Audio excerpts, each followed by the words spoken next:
So good evening to all.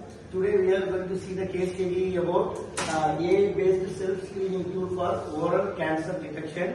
So what is the role play of AI? How the cancer will be detected? Okay. Regarding about this, our students give a detailed presentation, case study presentation about this cancer detection methods. Okay. So first I call upon Charu to explain. Okay.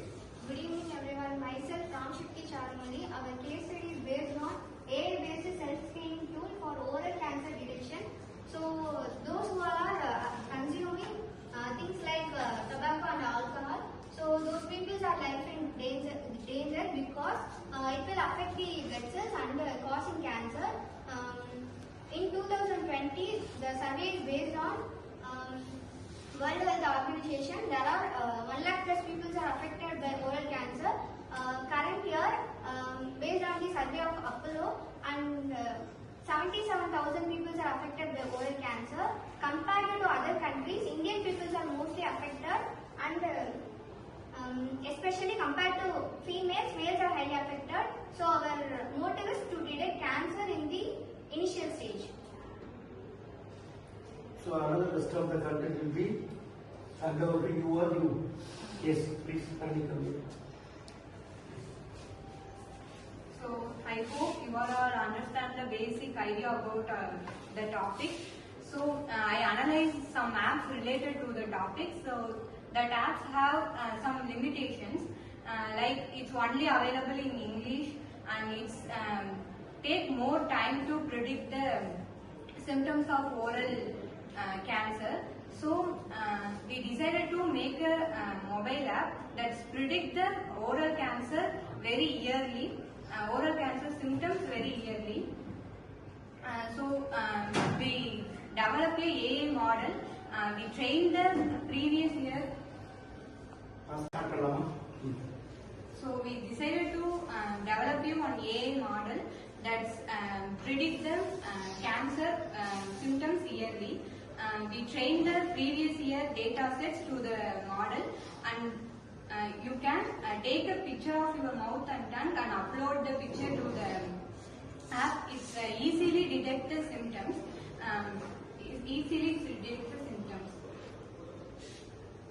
That's it.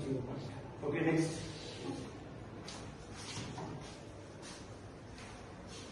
So talking about the ideate of the project, so we can see that we go on the process of capturing the image and uploading. So here we have a guided capture model where the model tells you exactly how to take pictures or videos and tells you exactly how to upload it. And then there are navigation and referrals. So in case you are in a very high risk factor, at that time our app would tell you where to go, which doctor to meet, and etc. And then AI risk assessments. We use a CNN based model. So CNN is a convolutional network.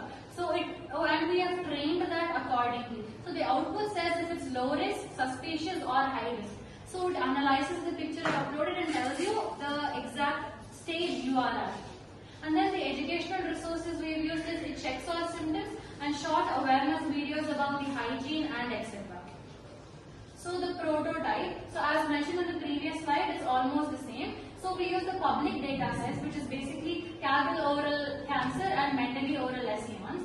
So here both of these are free medical data sets where we would get our images from. And then we train a CNN, mostly we would use MobileNet, and which classifies and tells you what to choose. And then we built a Streamlit app for image upload, classification output, and disclaimer. So Streamlit is basically just a base model to check if it is working properly or not. And yeah, so the stage 2 is a low fidelity US prototype. So here we use a clickable wireframe for the app, so to just check if everything works right. And then to integrate the MVP. So here we combine our trade model with the app wrapper. So you would use React Native, Flutter, and TensorFlow Lite. So TensorFlow Lite will help integrate our AI with the app. And then we would test this on varied smartphones with different images, different lightings, different angles, different problems, and etc. Check if it all works.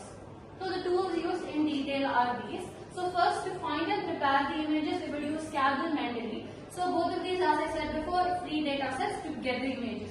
and then we would use label I and G. So this helps us to mark the areas in the mouth or the tongue with the issues, which helps to train the AI in a more easier way.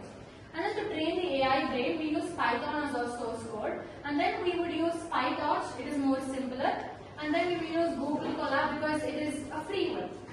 So to test the AI in browser, as I mentioned before, we would use Streamlit. So Streamlit would help us to check the base of the app to see if it works or not. And then to build a mobile app shell, we would use Figma for the design and React Native and Flutter for the code. And then to integrate the AI into the app, we would convert our model into TensorFlow Lite, which helps us to integrate our base AI with our code.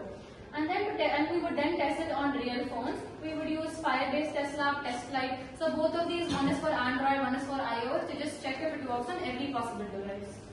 And then the final mission is basically going back to the empathy. We know how much oral cancer or mouth cancer is affected. So this puts our whole life in danger.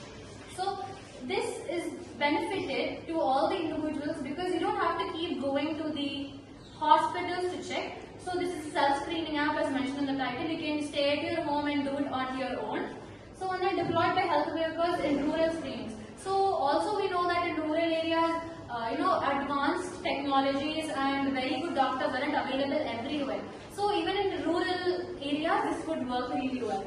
And then we would integrate this with public health programs for awareness and early intervention. So if this project becomes a success, we hope it would. And if it comes, we can definitely take this to the government as a very positive initiative. Okay, so I finally conclude this AI detection project. So from this project, we want to do different data sets, while the data set should be taken from Kaggle and AWS. Okay, it will give a better optimized results. And then I especially thank to each and every candidate for presenting the case study on this topic. Thanks to all.